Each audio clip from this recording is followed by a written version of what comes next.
कभी सोचा है कि जिंदगी के आखिरी पलों में फैसला लेने का हक किसके पास होना चाहिए?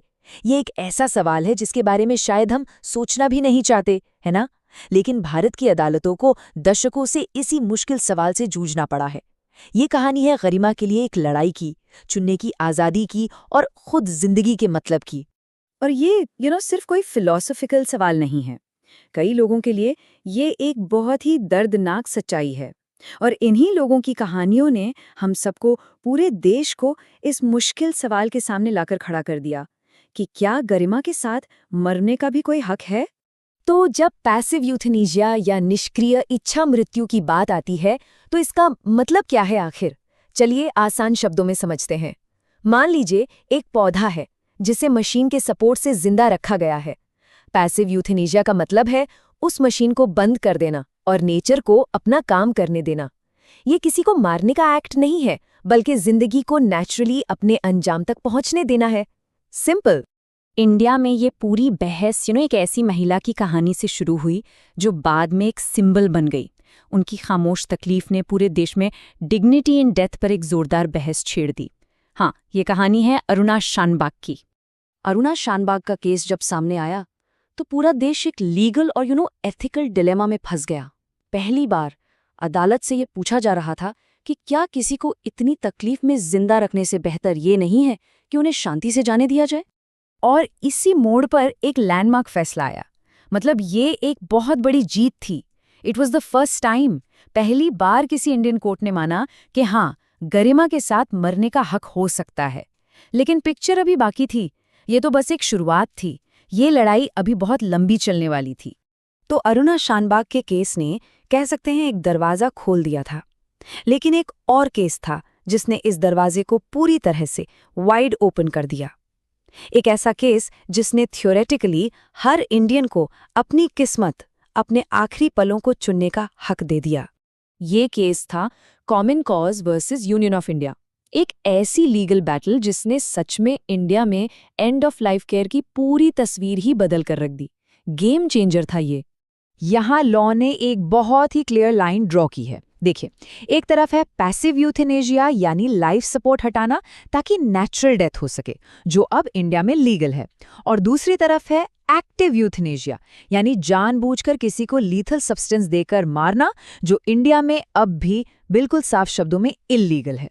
और सुप्रीम कोर्ट का लॉजिक काफ़ी रेवोल्यूशनरी था। उन्होंने कहा कि आर्टिकल 21 के अंडर जो राइट टू लाइफ है, उसका मतलब सिर्फ सांस लेना नहीं है, उसका मतलब है गरिमा के साथ, डिग्निटी के साथ जीना। और अगर डिग्निटी से जीने का हक है तो डिग्निटी से मरने का हक भी उसी का एक हिस्सा होना चाहिए। It makes sense, right? तो सवाल ये उठता है कि कोई ये कैसे इंश्योर करे कि उसकी इच्छाओं का सम्मान हो? कोर्ट ने इसके लिए हमें एक बहुत पावरफुल टूल दिया है, जिससे कहते हैं लिविंग विल। ये लिविंग विल या एडवांस मेडिकल डायरेक्टिव है क्या चीज़? ये बेसिकली एक लीगल डॉक्यूमेंट है। इसमें कोई भी व्यक्ति पहले से ही लिख सकता है कि अगर फ्यूचर में वो ऐसी हालत में पहुंच जाए, जैसे टर्मिनल इलनेस या वेजिटेटिव स्टेट, जहां वो खुद फैसला ना ले पाए, तो उसे लाइफ सपोर्ट पर न रखा जाए। और ये काम कैसे करती है? प्रोसेस काफ़ी सीधा है।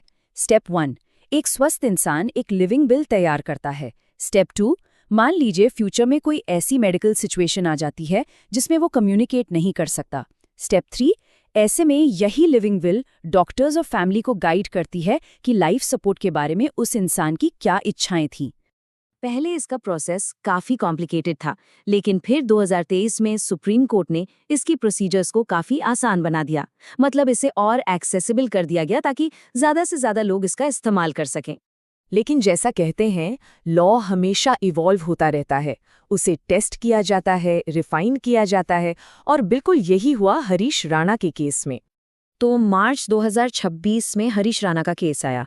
ये एक ऐसे व्यक्ति का मामला था जो पिछले 13 साल से परसिस्टेंट वेजिटेटिव स्टेट यानी पीवीएस में थे। मतलब उनका शरीर जिंदा था पर दिमाग काम नहीं कर रहा था। उनका परिवार चाहता था कि उन्हें इस तकलीफ से मुक्ति मिले। और इस केस ने एक बहुत ही क्रूशल सवाल खड़ा किया।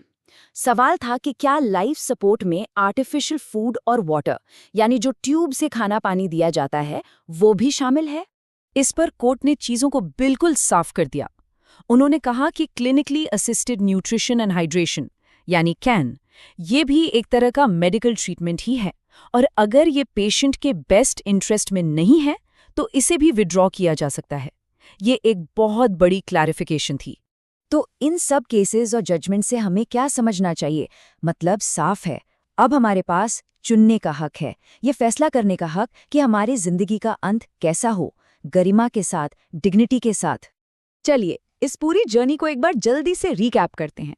देखिए, 2011 में अरुणा शानबा केस से पैसिव यूथेनेशिया को पहली बार रिकॉग्नाइज किया गया। फिर 2018 में कॉमन कॉज केस ने right to die with dignity को फंडामेंटल राइट बना दिया और लिविंग विल्स को लीगल कर दिया। 2023 में इन्हीं लिविंग विल के प्रोसीजर्स को आसान किया गया, और हाल ही में 2026 के हरीश राणा केस ने साफ कर दिया कि आर्टिफिशियल न्यूट्रिशन भी मेडिकल ट्रीटमेंट है जिसे हटाया जा सकता है। तो इस पूरी चर्चा से की टेकअवेज क्या हैं? नंबर 1, पैसिव यूथेनेशिया इंडिया में लीगल है। नंबर 2, एक्टिव यूथेनेशिया अब भी इलीगल है। तीसरा, right to die with dignity अब राइट टू लाइफ का ही एक हिस्सा है। और आखिरी, अपनी फ्यूचर विशेस को बताने के लिए एक लिविंग विल बनाई जा सकती है। ये जानकारी होना बहुत जरूरी है। तो इन सारे कानूनी हकूक के बाद आखिरी पलों में असली ताकत किसके हाथ में है? शायद ये सवाल कानून से भी बड़ा है। ये हमदर्दी का, प्यार का सवाल है। अपने प्रियजनों को वो आखिरी शांति, वो गरिमा देने का सवाल है जिसके वो हकदार हैं।